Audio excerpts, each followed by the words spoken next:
ಮತಗಟ್ಟೆಯಿಂದ ನಾಯಕ ಹುಟ್ಟುತ್ತಾನೆ ಎನ್ನುವುದು ಪ್ರಜಾಪ್ರಭುತ್ವದ ಅತ್ಯಂತ ಸುಂದರವಾದ ಸೂತ್ರ. ಆದರೆ ಇಂದಿನ ರಾಜಕೀಯ ವಾಸ್ತವಿಕತೆ ನೋಡಿದರೆ ಅದು ಕೇವಲ ಮಾತಿನ ಅಲಂಕಾರವಾಗಿ ಉಳಿದಿದೆ ಎಂಬುದು ಒಪ್ಪಿಕೊಳ್ಳಲೇಬೇಕು. ರಾಜ್ಯದಲ್ಲಿ ತೆರವಾದ 2 ಕ್ಷೇತ್ರಗಳಲ್ಲಿ ಚುನಾವಣೆ ಘೋಷಣೆಯಾಗಿದೆ.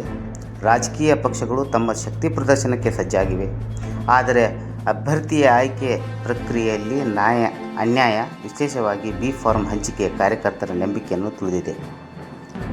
ವರ್ಷಗಳ ಕಾಲ ಪಕ್ಷಕ್ಕಾಗಿ ದುಡಿದಿರುವ ಕಡೆಗಣಿಸಿ ಕುಟುಂಬ ಪರ ಹಾಗೂ ಪ್ರಭಾವಶಾಲಿ ವ್ಯಕ್ತಿಗಳ ಆತಿಥ್ಯ ನೀಡಿರುವುದು ಒಂದು ರೀತಿಯ ಪ್ರಜಾಪ್ರಭುತ್ವದ ಆತ್ಮವನ್ನೇ ಅವಮಾನಿಸಿದಂತಾಗಿದೆ.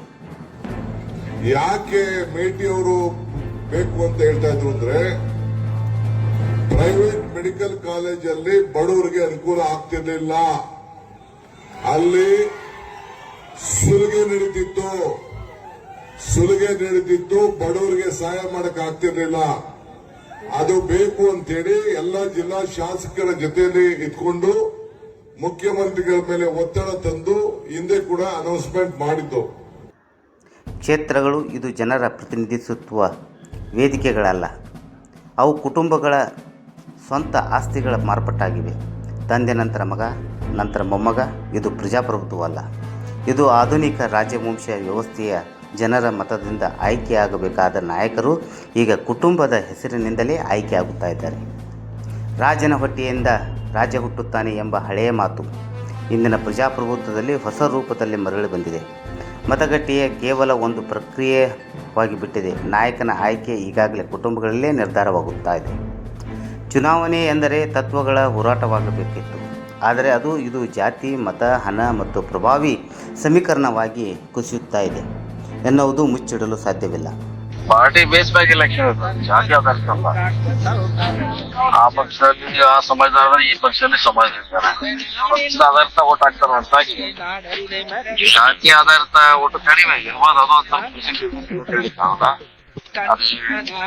95% ಪಕ್ಷ ಆಧಾರಿತ ಐಡಿಯಾಲಜಿ ಮೇಲೆ ಚುನಾವಣೆ ಆಗ್ತದೆ.